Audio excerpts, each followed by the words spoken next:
तो क्या आपको पता है एकेडमिक रीडिंग में एंड जनरल ट्रेनिंग रीडिंग में सबसे ज्यादा मेजर डिफरेंस क्या है? अगर आप एकेडमिक का एग्जाम देते हो तो 30 मार्क्स पर आपको मिलते हैं 7 बैंड्स। वहीं पर अगर आप जनरल ट्रेनिंग रीडिंग का एग्जाम देते हो तो 30 मार्क्स पर आपको मिलते हैं ओनली 6 बैंड। तो टारगेट अचीव कैसे हो? 7 बैंड्स कैसे स्कोर करें? 9 बैंड का टारगेट कैसे अचीव करें? Hello everyone, welcome again to my channel. इस वीडियो में हम डिस्कस करने वाले हैं ऐसे 5 पॉइंट्स जिनको अगर आपने फॉलो कर लिया, जरूर अगर जिनको आपने फॉलो कर लिया तो आपका टारगेट स्कोर है जो पूरा हो सकता है। आपको टारगेट स्कोर्स आप इजीली अचीव कर सकते हो। तो without wasting time let's get started with today's video. अब 5 स्टेप्स में से सबसे पहला step is the general overview और I can say the general introduction. इसमें आपके पास क्या है, आपको पता होना चाहिए कि जनरल ट्रेनिंग रीडिंग में आपके पास ऑल इन ऑल होते हैं 40 क्वेश्चंस जिनको आपने कंप्लीट करना होता है in 60 minutes. And one thing important to note here is that आपको कोई भी एक्स्ट्रा टाइम नहीं मिलता to transfer your answer sheets, to transfer your answers onto the answer sheets. तो वही 60 मिनट्स के अंदर ही आपको रीडिंग को सॉल्व भी करना पड़ेगा एंड साथ ही साथ आंसर्स को ट्रांसफर भी करना पड़ेगा on your answer sheets. This is very important. अगर आपको एक सेक्शन हो जाता है तो सेक्शन वाइज भी आप आंसर्स को ट्रांसफर कर सकते हो, नहीं तो अगर आपने 1 बाय 1 करना है तब भी आप आंसर्स को साथ ही साथ ट्रांसफर कर सकते हो। This is very very important.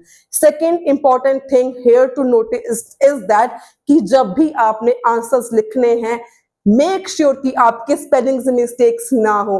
कई स्टूडेंट्स देखकर भी स्पेलिंग्स को गलत लिख देते हैं जिनकी वजह से अगर 6.5 बैंड आने होते हैं वो 6 आ जाते हैं, 6 आने होते हैं तो 5.5 रह जाते हैं, 5.5 होते हैं तो 5 रह जाते हैं, सिर्फ एक क्वेश्चन गलत होने की वजह से।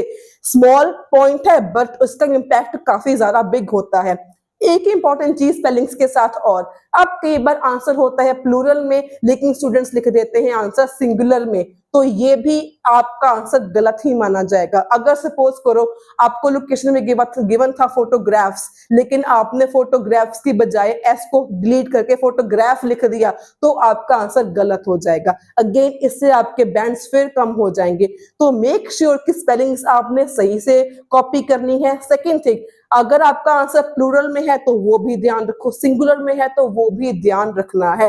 And third important point is that make sure कि जो आपने आंसर्स लिखने हैं on the answer sheets, all the answers should be in capital letters only। सो ये थी पहले स्टेप की 3 बातें।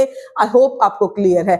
उसके बाद मूव ऑन करते हैं second important step. Second important step is get yourself familiar with the format of general training reading. सुनने में बहुत सिंपल है, आपको आप बोलोगे ये तो सभी को पता है, लेकिन इसको पता होना एंड समझना आर 2 डिफरेंट थिंग्स। तो हम समझेंगे फॉर्मेट को इस वाले पॉइंट में। सबसे पहले आपको पता है there are overall 3 sections in general training reading. Every section contains 13 to 14 questions and all in all there are 40 questions. अब डिटेल में बात करें तो सेक्शन 1 में आपके पास आते हैं 2 short passages. First passage short आएगा, उसके साथ आएंगे matching the information types of questions जो 6 या 7 होंगे। सेकंड शॉर्ट पैराग्राफ आएगा जिसके साथ आपको क्वेश्चन टाइप्स के आ जाएंगे true, false and not given. Again ये भी 6 to 7 क्वेश्चंस आपको गिवन होंगे। उसके बाद आपका आता है सेक्शन नंबर 2। सेक्शन नंबर 2 में भी पैसेज 1 आएगा, उसके साथ सेंटेंस कंप्लीशंस आएंगी। अगेन सेक्शन 2 में पैराग्राफ सेकंड आएगा, उसके साथ भी आपको sentence completion types of questions ही आएंगे। मतलब सेक्शन 1 में, सेक्शन 2 में देयर आर 2 शॉर्ट पैराग्राफ्स जिनको हैंडल करना बहुत ही ज्यादा इजी होता है। अगर आपने कर लिया तो आपका टारगेट स्कोर पक्का अचीव हो जाएगा। Moving on to section 3। Section 3 क्या होता है? Single long paragraph, single long passage, उसके साथ आपको आते हैं 2 या 3 तरह के डिफरेंट टाइप्स ऑफ क्वेश्चंस। इसको हम डिटेल में डिस्कस करेंगे नेक्स्ट वाले पॉइंट में। तो ये है आपका फॉर्मेट। आपको पता होना चाहिए फॉर्मेट क्या है। That means important types of questions आपको पता चल गए, matching information and true false, जो सेक्शन 1 में आपको 100% आएंगे ही आएंगे। सेक्शन 2 में क्या आएंगे? 13 questions, sentence completion types of questions. These are very easy to handle। उसके बाद सेक्शन 3 में आपके पास आते हैं 3 डिफरेंट टाइप्स ऑफ क्वेश्चंस जिनमें से आपको क्या क्या चीजें कॉमन है, क्या क्या टाइप्स ऑफ क्वेश्चंस इंक्लूडेड है matching the paragraph information, list of headings, multiple choice questions and fill in the blanks. These are very common and important types of questions. And आजकल कुछ न्यू एडिशंस हो रही हैं, that means list of writers या list of anything, तो writers opinion या कुछ भी आपको लिस्ट गिवन होगी, उसके साथ आपको स्टेटमेंट्स गिवन होंगी, यू हैव टू मैच दो statements with the given list. So these are very very important types of questions for general training candidates. सो ये थी हमारा सेकंड पॉइंट। अब बात करते हैं सबसे इंपॉर्टेंट पॉइंट जो आपने मिस नहीं करना एंड जो काफी सारे स्टूडेंट्स की प्रॉब्लम यहां पर होती है, ये चीज है टाइम मैनेजमेंट। आपको टाइम मैनेजमेंट नहीं करना आता, आपको पता नहीं है टाइम मैनेज कैसे करें। तो सबसे पहली बात, टाइम मैनेज करने के लिए आपको understanding of each and every type of questions की होनी चाहिए। आपने अलग अलग क्वेश्चन टाइप्स को किस तरीके से, किन स्ट्रैटेजीज के साथ हैंडल करना है। नो तुक्का मेथड, तुक्का मेथड कभी भी काम नहीं आता है। मेरी सारी वीडियोस बहुत ही जेन्युइन है, किसी भी वीडियो में मैंने तुक्के मेथड को सपोर्ट नहीं किया, ट्रिक्स को सपोर्ट मैंने नहीं किया हुआ। ट्रिक्स तो होती नहीं है, टेक्निक्स होती हैं, स्ट्रैटेजीज होती हैं, जिनको आपने अगर आपने अपने माइंड को ट्रेन कर लिया उन स्ट्रैटेजीज को फॉलो करने में, तो आपके क्वेश्चंस 100% सही होंगे, गलत नहीं होंगे। एंड इस पे अलग अलग वीडियोस जरूर आएंगी। उसके बाद बात करते हैं टाइम मैनेज कैसे हो। अगर आपको पता है क्वेश्चन टाइप्स कैसे करने हैं, तो time management is your next target. अब टाइम मैनेजमेंट करने के दो तरीके हैं। तो पहले कैटेगरी वो है जिनको सिर्फ 4 to 5.5 बैंड का जिनका टारगेट होता है, जिन्होंने सिर्फ वर्क परमिट के लिए जाना होता है, उनका टारगेट होता है 4 बैंड्स to 5.5 बैंड्स। आप लोग क्या कर सकते हो, focus on only section 1 and on section 2, क्योंकि सेक्शन 1 सेक्शन 2 बहुत ही ज्यादा इजी होते हैं। जैसे कि हमने डिस्कस किया इसके पहले वाले पॉइंट में, देयर आर 2 शॉर्ट पैसेजेस। तो शॉर्ट पैसेजेस में से आंसर को ढूंढना इज वेरी वेरी इजी। तो आने वाली वीडियोस में हम हर एक टाइप ऑफ क्वेश्चंस को डिस्कस जरूर करेंगे, उनको हैंडल स्ट्रैटेजीज के साथ, टेक्निक्स के साथ कैसे करना है विदाउट एनी ट्रिक्स।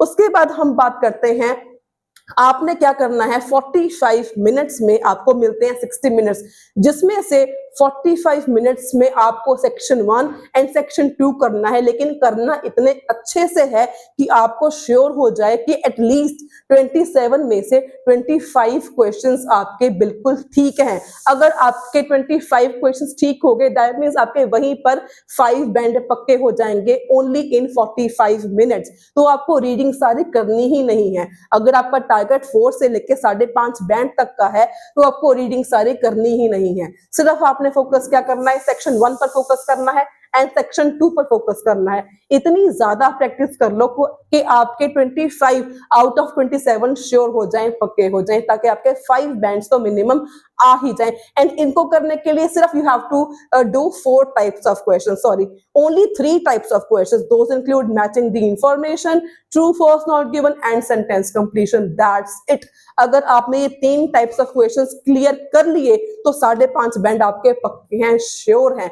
उसके बाद आपको 15 मिनट स्टिल आपके पास बच जाएंगे, तो उस 15 मिनट्स में आपने सेक्शन 3 पर फोकस करना है। जितना आपसे होता है उतना आपने जरूर करना है, ताकि अगेन 3 से 5 क्वेश्चंस भी आपके सेक्शन 3 में से सही हो जाएं। तो मतलब 5.5 बैंड आपके इजीली, वेरी वेरी इजीली आ जाएंगे अगर आप true false matching information and sentence completions पर ही फोकस कर लेते हो तो।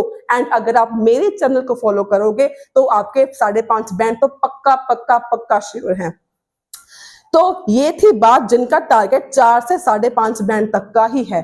तो अब बात करते हैं जिनका टारगेट 9 है या 7+ है, तो उनको थोड़ी सी ज्यादा मेहनत करनी पड़ेगी। Obviously this is the international level exam, तो इजी तो होगा नहीं। तो इसमें आपने बेसिकली करना क्या है, जैसे कि मैंने बताया 3 सेक्शंस होते हैं। तो सेक्शन 1 में आपके पास 6 ट्रू फॉल्स आएंगे, 6 to 7 आएंगे मैचिंग द इंफॉर्मेशन। तो पहले आपको आते हैं मैचिंग द इंफॉर्मेशन पर, 6 to 7 आपको आएंगे मैचिंग द इंफॉर्मेशन। इनको आपने देने हैं 12 मिनट्स। दैट मींस आपको एक क्वेश्चन के लिए 2 मिनट्स मिल जाएंगे, which is more than enough अगर आपको टेक्निक्स एंड स्ट्रेटजीज के साथ इन क्वेश्चंस को हैंडल करना आता है तो। उसके बाद आ जाते हैं ट्रू फॉल्स पर, ये भी आपको आएंगे 6 to 7। अगेन इनको आपने करना है इन 12 मिनट। अगेन 1 क्वेश्चन के लिए 2 मिनट्स मिल जाएंगे, which again is more than enough. तो ऑल इन ऑल सेक्शन 1 आपका हो जाएगा इन 15 मिनट्स, राइट। सेक्शन 1 आपने कर लेना है 15 मिनट्स में, और कैसे करना है ये हम आने वाली वीडियोस में देखेंगे। आपने 15 मिनट में सेक्शन 1 को एंड सेक्शन 2 को कैसे आप पूरा कर सकते हो। मेरी वीडियोस को मिस मत करना, एंड अगर आप चैनल पर नए हो तो सब्सक्राइब जरूर कर लेना। इसमें it cost you nothing, but I really get motivated a lot. कई सारे स्टूडेंट्स के बहुत पॉजिटिव कमेंट मुझे आते हैं, जो कि आप देख सकते हो आपके स्क्रीन के सामने है। तो मुझे इतनी मोटिवेशन मिलती है, एंड इसीलिए आपके लिए इतना ज्यादा रिसर्च करके इतना अच्छा कंटेंट आपके लिए लेके हम आप आते हैं। तो वीडियो को लाइक एंड सब्सक्राइब शेयर भी जरूर करना, जो भी आपके फ्रेंड्स आइल्स की प्रिपरेशन कर रहे हैं। तो अब बात करते हैं जिनके 7 या 9 10 का टारगेट है। सेक्शन 1 हमने कर लिया इन 15 minutes. Moving on to section 2। Section 2 में आपको 13 to 14 सिर्फ sentence completion types of questions ही आने हैं। ये बहुत ज्यादा इजी टू हैंडल होते हैं। अगेन हम आने वाली वीडियोस में करेंगे, इनको सीखेंगे आपने कैसे करने हैं। तो इनको भी मेक श्योर कि आप 15 to 20 मिनट्स के अंदर अंदर इनको कर लो। ये करने बहुत ही आसान होते हैं। तो दैट मीन्स आपको 20 मिनट्स हैं for 13 questions, which is more than enough. अगर आपको टेक्निक्स पता है आप इजीली कर पाओगे। उसके बाद आ जाते हैं सेक्शन 3 पर। अगर आपने 15 मिनट्स लगाए सेक्शन 1 को, 20 मिनट्स लगाए सेक्शन 2 को, दैट मीन्स आपके पास अब बच गए हैं 25 minutes, around 25 minutes, and which is more than enough आपको सेक्शन 3 को हैंडल करने के लिए। एंड ज्यादातर स्टूडेंट्स की प्रॉब्लम कहाँ पे आती है? सेक्शन 3 में ही आती है। अगर आपको भी सेक्शन 3 में प्रॉब्लम है, do comment in the comment sections below, क्योंकि ये चीज कोई नहीं बताएगा कि सेक्शन 3 आपको टेक्निकली हैंडल कैसे करना चाहिए। आप लोग हर एक क्वेश्चन के लिए अलग से पैराग्राफ को रीड करते हो। हमने 20 मिनट्स के कम टाइम में, even I can solve it in 15 less than 15 minutes। तो आपने कैसे करना है? If you want me to make a video on this, do comment me in the comment section below. So all in all आपका 25 minutes में, अगर आप separately भी करते हो अलग अलग क्वेश्चंस को हैंडल, तो भी 25 मिनट्स में आपका इजीली हो जाएगा। लेकिन मेक श्योर कि आंसर्स को आपने साथ ही साथ शीट्स आपने ट्रांसफर जरूर कर लेना है, ताकि बाद में आपको पता है टाइम नहीं मिलने वाला है।